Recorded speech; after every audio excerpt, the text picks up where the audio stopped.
We live in apocalyptic times, a turning point in planetary evolution. Excerpted from the writings of Paul Brunton.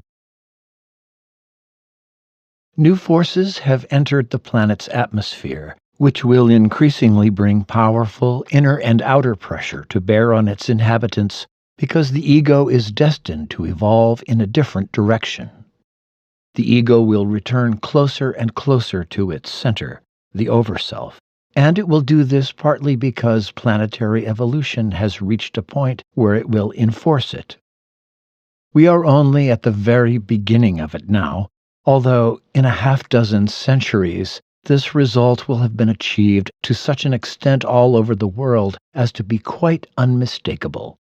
It is because humanity is approaching the threshold of a new era, a better era, that all the devils of the old era put forth their fiercest efforts while there is yet a little time to degrade human character, to drag it down into the hells of the worst forces and emotion: hate, envy, aggressiveness, and brutality. There are evil forces outside people as well as inside. These superphysical agents operate in the invisible world and under certain abnormal conditions intermingle with living human personalities. The dark forces have sought to prevent the emergence of a more enlightened era. They tried to do this through the virulent and violent Nazis. They will try to do it again. The realignment of the Nazi-minded and their antagonists will now take place in a lesser form inside many countries. Unless humanity recognizes that demonic powers are loose in its midst, are inspiring hatred, violence, suspicion, and greed, it will not go down on its knees to ask for help from a power greater than and beyond itself. Nature might take a hand in the game. More people were slain just after the First World War by the influenza epidemic than were slain during the 4 years of that war itself.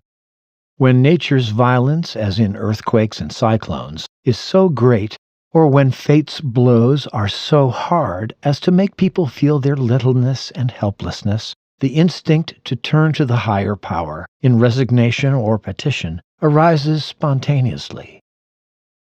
A failure to return to a truer spiritual basis for life quickly enough will bring terrible catastrophe.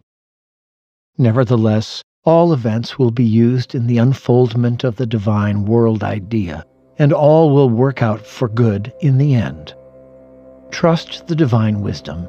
It never makes a mistake, and its hidden purpose is utterly beneficent. There are healing, restorative, guiding, and protective forces amid us even today, trying to reach the human race and to penetrate the dense, dark conditions surrounding it.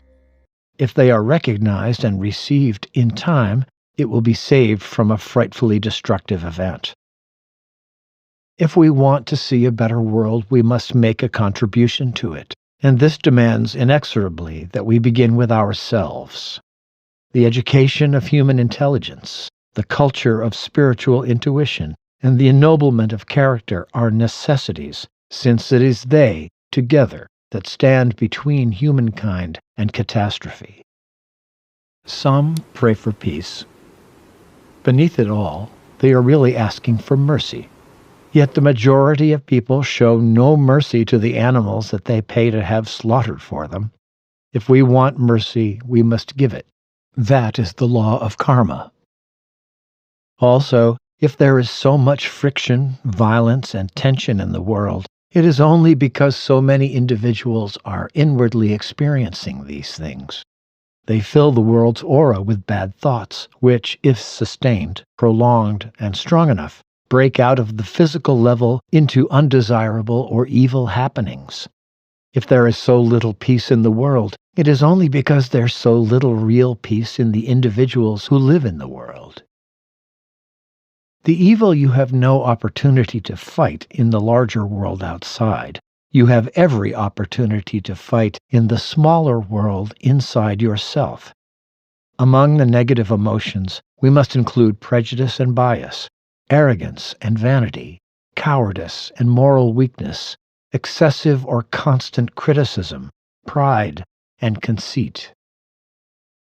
Evil is strong in the world, and sometimes people who aspire to the good become discouraged and depressed. Faith in the divine power is a protective talisman. Whenever you are in difficulty, drop all fear and trouble temporarily from your mind and imagine yourself handing them over to your higher self, thereby surrendering yourself to its will, help, and protection. Strive to keep open the inner channels of inspiration, protection, and guidance from the divine power. Even 2 or 3 minutes thought of it each day will be a help in this direction. The importance cannot be overestimated of a simple, recurring remembrance of the Overself and the spiritual guide. It is a yoga path of its own. However dark or desperate world history may seem at times, we must always remember no one can disrupt the divine world idea, or spoil its manifestation, or prevent its glorious outcome.